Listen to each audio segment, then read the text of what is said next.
आप सभी लोगों को स्वतंत्रता दिवस की हार्दिक हार्दिक हार्दिक शुभकामनाएं। तो अच्छे से सेलिब्रेट कीजिएगा। आज पहले करंट अफेयर को पूरा पढ़ डालिए और उसके बाद जाइएगा मिठाई खाने, ठीक है। तो देखिए, आज 15 अगस्त को टोटल हम 10 मोस्ट इंपॉर्टेंट करंट अफेयर पे चर्चा करेंगे आज की वीडियो में, और साथ में इनसे जुड़े सभी स्पेशल फैक्ट को भी चर्चा करेंगे। देखिए, इस वीडियो क्लास में आपसे 5 क्वेश्चन पूछाएंगे, तो आपको इन 5 प्रश्नों के जवाब भी देने हैं, और साथ में आप इस वीडियो को पूरा देखने के बाद इसकी पीडीएफ फाइल भी फ्री में डाउनलोड कर सकते हैं। नीचे डिस्क्रिप्शन बॉक्स में आपको इस वीडियो की पीडीएफ लिंक मिल जाएगी। और देखिए, जो लोग नए हैं वो चैनल को सब्सक्राइब जरूर कर लेंगे, साथ में बेल आइकन प्रेस कर देंगे ताकि मेरे आने वाले सभी वीडियोस का नोटिफिकेशन आपको ऑटोमेटिक मिल जाए, और वीडियो को लाइक और शेयर भी कर दीजिएगा। देखिए, साथ में आप 2018, 2019 और 2020 का ये सारे पीडीएफ वह फ्री में डाउनलोड कर सकते हैं। नीचे डिस्क्रिप्शन बॉक्स में इन सभी की लिंक दी गई है, तो डाउनलोड करके इसको एक बार पढ़ लीजिएगा। आपका नॉलेज काफ़ी इंप्रूव हो जाएगा और आने वाली सभी परीक्षाओं में आप जो है धुआंधार तरीके से सफलता प्राप्त करेंगे। तो पूरा पढ़िए, और मैंने कंटेंट तो आपको दे दिया है, ठीक है। देखिए, आज का पहला प्रश्न है कि कौन सी कंपनी 3 ट्रिलियन मार्केट कैपिटल तक पहुंचने वाली चौथी आईटी फर्म बन गई है, यानी कि चौथी आईटी कंपनी बन गई है। आईटी का मतलब क्या हो गया? इंफॉर्मेशन टेक्नोलॉजी, ठीक है, यानी कि जो सॉफ्टवेयर वगैरह बनाती हो। तो देखिए, HCL टेक्नोलॉजी जो है ये 3 ट्रिलियन मार्केट कैपिटल तक पहुंचने वाली चौथी भारतीय इंफॉर्मेशन टेक्नोलॉजी कंपनी बन गई है। देखिए, आपको ये समझ में आ गया कि ये चौथी बनी है, तो इसके पहले 3 ऐसी कौन कंपनियां हैं जो 3 ट्रिलियन मार्केट कैपिटल को जिन्होंने पार किया था। तो देखिए, इन कंपनियों में पहला नाम आता है TCS यानी कि टाटा कंसल्टेंसी सर्विसेज का, दूसरा नाम है इन्फोसिस का, और तीसरा आपका है विप्रो, ठीक है। तो TCS, इन्फोसिस और विप्रो के बाद जो आपका HCL टेक्नोलॉजीज है, ये चौथी भारतीय सूचना प्रौद्योगिकी यानी कि इंफॉर्मेशन टेक्नोलॉजी फर्म बन गई है, जिसने 3 ट्रिलियन मार्केट कैपिटल को पार किया है। और HCL टेक्नोलॉजीज की बात करें तो इसके CEO कौन है? C विजय कुमार जी हैं, और इसकी कंपनी की स्थापना 11 अगस्त 1976 को हुई थी, और इसका मुख्यालय नोएडा में स्थित है। नोएडा कहाँ पे है? उत्तर प्रदेश में, ठीक है।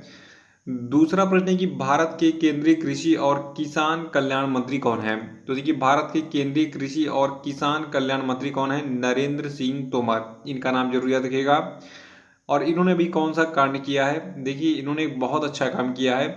देखिए, अभी हाल ही में केंद्रीय कृषि और किसान कल्याण मंत्री नरेंद्र सिंह तोमर ने संघाई सहयोग संगठन के सदस्य देशों के कृषि मंत्रियों की 6वीं बैठक को वीडियो कॉन्फ्रेंसिंग के जरिए संबोधित किया है, ठीक है। और देखिए, नरेंद्र सिंह तोमर के अलावा जो भारत की केंद्रीय कृषि और किसान कल्याण राज्य मंत्री हैं शोभा करंदलाजे, ये भी इस बैठक में शामिल हुई। और इस बैठक का जो आयोजन है ये दुशांबे में ताजिकिस्तान की अध्यक्षता में किया गया था, इसको जरूर याद रखिएगा। और और अब बात करेंगे हम संघाई सहयोग संगठन यानी कि संघाई कोऑपरेशन ऑर्गेनाइजेशन के बारे में, जो कि एग्जाम में बार बार रिपीट होता है। देखिए, सबसे पहले याद रखना है कि संघाई सहयोग संगठन का मुख्यालय कहाँ पर है? चीन के बीजिंग में, और यही सबसे ज्यादा पूछे जाने वाला प्रश्न है, ठीक है। तो SCO यानी कि संघाई कोऑपरेशन ऑर्गेनाइजेशन का मुख्यालय चीन की बीजिंग में है। वर्तमान में इसके सेक्रेटरी जनरल हैं कौन? व्लादिमीर नोरो, और इसकी स्थापना 15 जून 2001 को हुई थी। और जो आपका संघाई कोऑपरेशन ऑर्गेनाइजेशन है, इसकी ऑफिशियल लैंग्वेज है चाइनीज एंड रशियन, ये भी याद रखना है। देखिए, खास तौर से जो लोग सिविल सर्विसेज की तैयारी कर रहे हैं और वनडे एग्जाम की, ठीक है, तो उन सभी के लिए इंपॉर्टेंट प्रश्न है कि चाइनीज और रशियन क्या है? ऑफिशियल लैंग्वेज है संघाई सहयोग संगठन की, और शॉर्ट में इसको हम SCO के नाम से जानते हैं। और इसके संस्थापक देशों में चाइना, रसिया, उज्बेकिस्तान, ताजिकिस्तान, कजाकिस्तान और किर्गिस्तान शामिल हैं। और तीसरा प्रश्न है कि भारत के उपराष्ट्रपति कौन है? जल्दी जल्दी बताइए कमेंट बॉक्स में, देखते हैं कितने लोगों का आंसर सही होता है। देखिए, वर्तमान में भारत के उपराष्ट्रपति हैं वेंकैया नायडू, ठीक है। और वेंकैया नायडू ने क्या किया है? देखिए, हाल ही में भारत के उपराष्ट्रपति वेंकैया नायडू ने accelerating India 7 years of Modi government नाम की एक पुस्तक का विमोचन किया है। और ये जो पुस्तक है ये संसदीय प्रमुख के रूप में PM मोदी के 2 निर्वाचित कार्यकालों की उपलब्धि और मूल्यांकन को याद दिलाता है। और देखिए, इस पुस्तक का विमोचन करते हुए वेंकैया नायडू ने कहा कि भारत जो है ये स्वतंत्रता के 75 वर्ष मना रहा है, और ये आम आदमी के लिए सम्मानजनक जीवन के एक संवैधानिक प्रगति के मूल्यांकन का भी समय है।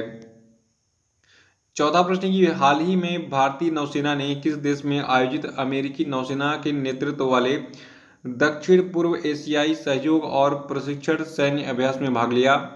तो देखिए अभी हाल ही में भारतीय नौसेना ने जो है सिंगापुर में आयोजित, ठीक है, कहाँ पर, सिंगापुर में आयोजित अमेरिकी नौसेना के नेतृत्व वाले SEACAT यानी कि सी कैट यानी कि दक्षिण पूर्व एशियाई सहयोग और प्रशिक्षण सैन्य अभ्यास में जो है भाग लिया, ठीक है। देखिए जो आपका सी कैट 2021 था, इसका मुख्य उद्देश्य क्या था, इसका मुख्य उद्देश्य इंटर ऑपरेबिलिटी और साझा समुद्री सुरक्षा चिंताओं को बढ़ाना और नियम आधारित अंतर्राष्ट्रीय व्यवस्था को संरक्षित करना था। और देखिए इस अभ्यास में लगभग 400 सैन्यकर्मियों और 10 जहाजों ने जो है पार्टिसिपेट किया था, इसको याद रखिएगा। और हमारा अगला प्रश्न है कि हाल ही में किस देश ने परमाणु क्षमता संपन्न बैलिस्टिक मिसाइल गजनबी का सफल परीक्षण किया। देखिए जितने भी एक तरीके से कहा जाए जो विदेशी आक्रांता यानी कि विदेशी आक्रमणकारी थे, तो उनके नाम पे जो भी मिसाइल वगैरह लॉन्च करता है ये पाकिस्तान ही करता है, तो ये ट्रिक है। तो गजनवी कौन था, एक आक्रमणकारी था, अरबी आक्रमणकारी, तो इसी के नाम पर एक मिसाइल पाकिस्तान ने लॉन्च किया है। और पाकिस्तान की मिसाइल वगैरह क्यों हमें जानना पड़ता है, देखिए दुश्मन देश है, इसके पास क्या क्या हथियार हैं ये आपको पता होना चाहिए, क्योंकि कल के आप ऑफिसर भी हो सकते हैं, कोई IPS बनेगा, कोई सेना में जाएगा, कोई कुछ करेगा। तो अगर आपको इंडियन एयरफोर्स में भी जाना है तो आपको पहले से पता होगा कि पाकिस्तान के पास फला मिसाइल है, तो आप जाएंगे सीधे उसका एक कार्ड ढूंढ लेंगे, भैया हमारा फला मिसाइल उसकी फला मिसाइल के टक्कर का है, ठीक है। तो इसलिए हमें अपने दुश्मन देशों, पड़ोसी देशों और कुछ खास देशों के जो है मिसाइल्स वगैरह वगैरह में जानना होता है। तो पाकिस्तान ने भी हाल ही में क्या किया है, गजनवी नाम का एक परमाणु क्षमता संपन्न बैलिस्टिक मिसाइल जो है इसका सफल परीक्षण किया है। और इसके यानी कि गजनवी मिसाइल की जो क्षमता है यह 290 किलोमीटर, ठीक है, ये 290 किलोमीटर दूर अपने टारगेट को खत्म कर सकता है और परमाणु और पारंपरिक दोनों प्रकार के ये हथियार ले जाने में सक्षम है, इसको याद रखिएगा। और छठवां प्रश्न की 2020 ग्रीष्मकालीन पैरालंपिक खेलों का जो आयोजन है ये किस देश में किया जा रहा है। तो देखिए 2020 ग्रीष्मकालीन पैरालंपिक खेलों का जो आयोजन है ये जापान में किया जा रहा है। देखिए आगामी टोक्यो पैरालंपिक में अब तक का सबसे बड़ा भारतीय दल भेजा जाएगा, जिसमें 54 पैरा खिलाड़ी 9 खेल विषयों में भाग लेंगे। देखिए 2020 ग्रीष्मकालीन पैरालंपिक खेलों का जो आयोजन है ये 24 अगस्त से 5 सितंबर 2021 तक टोक्यो जापान में होना है। और सातवां प्रश्न की हाल ही में रामसर सूची में भारत के कितने नए वेटलैंड यानी कि आर्द्र भूमि स्थलों को जोड़ा गया है। तो देखिए इन आर्द्र भूमि स्थलों यानी कि वेटलैंड की संख्या टोटल 4 है। देखिए आपको बता दूं जो आपकी ये आर्द्र भूमि साइटें जो हैं जिनको शामिल किया गया है, इनमें शामिल है कौन कौन, गुजरात का थोल, गुजरात से बांदवाना, हरियाणा से सुल्तानपुर और हरियाणा से ही भिंडाव। अभी हम इन चारों के बारे में डिटेल में जानेंगे, इनकी क्या विशेषता है। देखिए ये जो चारों साइटें हैं इनकी सबसे खास बात यह है कि ये जो है लुप्त प्राय मिस्र के गिद्ध यानी कि इजिप्टियन वल्चर और सोसिएबल लैम्प विंग और शेकर फाल्कन और डालमेटियन पेलिकन के घर हैं। और आपको बता दूं नवीनतम वृद्धि के साथ यानी कि जो चार ये नए आर्द्र भूमि स्तर बने हैं भारत में, ठीक है, तो इन नवीनतम वृद्धि के साथ भारत में जो रामसर स्थल है इनकी संख्या कितनी हो गई है, टोटल 46 तक पहुंच गई है। और इन 46 स्थलों का टोटल क्षेत्रफल अगर मिला लिया जाए तो कितना होगा, ये आपका होगा 10,83,322 हेक्टेयर, ठीक है। तो टोटल 10,83,322 हेक्टेयर में ये टोटल आपके 86 स्थल है, ठीक है, यानी कि टोटल 46 स्थलों का जो अलग अलग माप है इसको प्लस कर दिया गया है। तो इसको याद रखिएगा, ये बहुत ही माइन्यूट आंकड़े हैं, आपको न्यूज़पेपर में पूरा इसे भरा पड़ा मिलेगा, फलाने फलाने फलाने ये वो दुनिया भर का, ठीक है। तो उसमें काम की लाइन क्या होती है ये मैं आपको बता देता हूँ यहाँ पे, तो वहाँ पता चले आप 50 लाइन पढ़ें और कोई मतलब ना निकले। जो लाइन आपको 2 लाइनें मैं बताता हूँ, 2 या 3 4, ठीक है, वही एग्जाम में पूछी जाती हैं। देखिए इन 4 स्थलों में जो आपका पहला है जिसका नाम क्या है, भिंडावास वन्यजीव अभयारण्य, ठीक है। तो ये जो है हरियाणा की सबसे बड़ी आर्द्र भूमि है और मानव निर्मित मीठे पानी की इस आर्द्र भूमि में 250 से अधिक प्रजातियां हैं। देखिए आर्द्र भूमि क्या होती है मैं आपको अभी आगे बताऊंगा वीडियो में। अभी हम बात करते हैं सुल्तानपुर राष्ट्रीय उद्यान की, ठीक है, यानी कि सुल्तानपुर नेशनल पार्क की। तो ये जो वेटलैंड है ये हरियाणा का पार्क जो है निवासी शीतकालीन प्रवासी और स्थानीय प्रवासी जल पक्षियों की 220 से अधिक प्रजातियों को सहायता प्रदान करता है। यानी कि ये जितने भी पक्षी हैं, ठीक है, 220 से अधिक प्रजातियों के, ये इनका एक तरीके से कहा जाए स्थानीय आवास है। अगला है थोल झील वन्यजीव अभयारण्य यानी कि थोल लेक वाइल्ड लाइफ सेंचुरी। ये जो है देखिए गुजरात में मध्य एशियाई फ्लाईवे पर स्थित है और ये 320 से अधिक पक्षी प्रजातियों और 30 से अधिक संकटग्रस्त जल पक्षी प्रजातियों का समर्थन करता है। नेक्स्ट है बादवाना वेटलैंड यानी कि बादवाना आर्द्रभूमि। ठीक है, ये कहाँ पर स्थित है? ये गुजरात में स्थित एक अंतरराष्ट्रीय स्तर पर महत्वपूर्ण आर्द्रभूमि यानी कि वेटलैंड है। ये अपने पक्षी जीवन के लिए प्रसिद्ध है क्योंकि ये मध्य एशियाई फ्लाईवे पर प्रवास करने वाले प्रवासी जल पक्षियों को सर्दियों का मैदान प्रदान करता है। तो इसको याद रखिएगा, स्क्रीनशॉट लीजिए इसका। ये इंपॉर्टेंट था इसके बारे में डिटेल जानना क्योंकि अब तक जितने भी एग्जाम हुए उन्हें वेटलैंड के बारे में पूछा जाता है। और रामसर सूची क्या होती है ये मैं आपको देता हूँ। देखिए रामसर सूची को आर्द्रभूमि के एक अंतर्राष्ट्रीय नेटवर्क को विकसित करने और बनाए रखने के उद्देश्य से बनाई गई है जो कि वैश्विक जैविक विविधता को संरक्षित करने और अपने पारिस्थितिक तंत्र घटकों और प्रक्रियाओं और लाभों को बनाए रखने के लिए मानव जीवन को बनाए रखने के लिए महत्वपूर्ण है।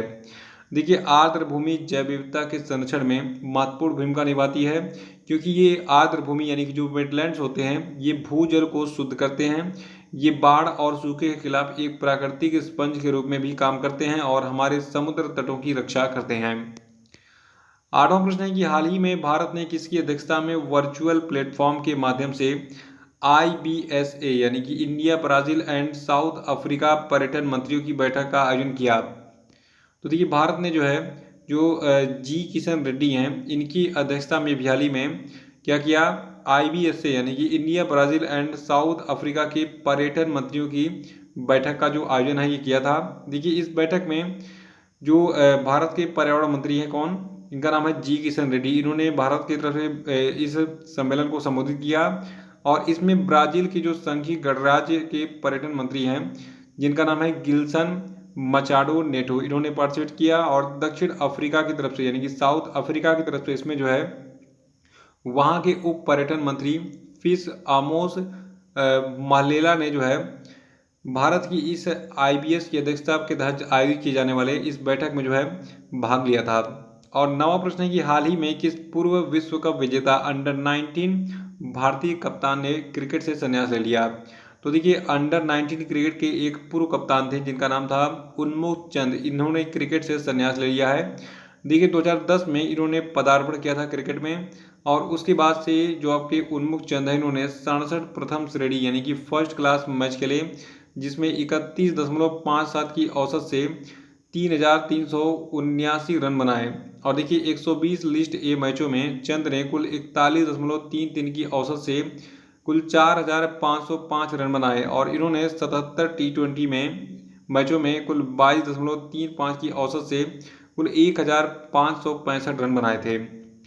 और 10वां प्रश्न है कि जुलाई 2021 में खुदरा मुद्रास्फीति कितना रहा? तो देखिए जुलाई 2021 में जो खुदरा मुद्रास्फीति है यानी कि रिटेल इन्फ्लेशन है ये रहा 5.59%। देखिए मुख्य रूप से खाद्य कीमतों में नरमी के कारण जुलाई में खुदरा मुद्रास्फीति जो है ये कम होकर 5.59% पर आ गई। देखिए उपभोक्ता मूल्य सूचकांक जो था, देखिए ये तो खुदरा मुद्रास्फीति की बात हुई यानी कि रिटेल इन्फ्लेशन की, लेकिन जो आपका उपभोक्ता मूल्य सूचकांक यानी कस्टमर प्राइस इंडेक्स है तो इस पर आधारित जो मुद्रास्फीति है ये जून में, देखिए जून की बात हो रही है तो जून में कितनी थी? 6.26% और जुलाई में कितनी हो गई? ये जो है 6.73% थी। ठीक है, और खाद्य टोकरी यानी कि फूड बास्केट में मुद्रास्फीति जुलाई में घटकर 3.96% हो गई जो पिछले महीने कितनी थी? ये थी 5.15%। ठीक है, इसको याद रखिएगा। तो ये थे आपके आज के सभी महत्वपूर्ण करंट अफेयर और अब हम बात करेंगे आज के सभी क्वेश्चन अपडेट पे। देखिए आज के क्वेश्चन अपडेट का पहला प्रश्न आपके लिए है कि मध्य प्रदेश के किस शहर को भारत का पहला वाटर प्लस शहर घोषित किया गया है? बताइए जल्दी से। देखिए वाटर प्लस शहर क्या है ये मैंने आपको कल बताया था तो उसको देख के रिवाइज कर डालिए कल का वीडियो को। दूसरा प्रश्न आपके लिए कि विश्व अंगदान दिवस कब मनाता है? बताइए। तीसरा कि अंतरराष्ट्रीय वामपंथी दिवस कब मनाता है? आंसर बताइए। चौथा कि किस महिला क्रिकेटर को जुलाई 2021 के लिए ICC player of the month चुना गया है? बताइए। पांचवा की कौन सा राज्य शहरी क्षेत्रों में सामुदायिक वन संसाधन अधिकारों यानी कि कम्युनिटी फॉरेस्ट रिसोर्स राइट्स को मान्यता देने वाला पहला राज्य बन गया है, बताइए। और अब हम बात करेंगे कल के पूछे गए सभी क्वेश्चन के क्षेत्रों की। का पहला प्रश्न है कि अंतर्राष्ट्रीय युवा दिवस किस तिथि को मनाया जाता है, तो देखिए ये 12 अगस्त को मनाया जाता है। और दूसरा था कि विश्व हाथी दिवस कब मनाया जाता है, तो इसको भी हम 12 अगस्त को ही मनाते हैं। और तीसरा था कि हाल ही में भारत ने किस देश के साथ अल मुहद अल हिंदी 2021 नाम का अपना पहला नौसैनिक अभ्यास जो है इसको आयोजित किया था, तो देखिए तो सबका सऊदी अरब है। और चौथा था कि हाल ही में भारत और किस देश ने मौसम पूर्वानुमान में सुधार के लिए मानसून डेटा विश्लेषण और सहयोग पर एक समझौते पर हस्ताक्षर किया, तो देखिए देश आपका अमेरिका है। और पांचवा था कि ब्रिटिश कंपनी हाउस फ्रेश के द्वारा तैयार की गई रिपोर्ट के मुताबिक वर्ष 2020 में दुनिया भर में सबसे प्रदूषित देश कौन सा था, तो देखिए देश आपका बांग्लादेश है, ठीक है। और देखिए जो आपका ये सूची तैयार किया गया है, हाउस फ्रेश के द्वारा रिपोर्ट तैयार किया गया है, तो इसके बारे में जरा सा मैंने कुछ विशेष चीज़ बताई थी परसों के वीडियो में। परसों का वीडियो देख के उसको रिवाइज कर डालिएगा ताकि एग्जाम में आपका इससे रिलेटेड कोई भी प्रश्न गलत ना हो। तो इसी के साथ जय हिंद, जय भारत और वंदे मातरम, ठीक है।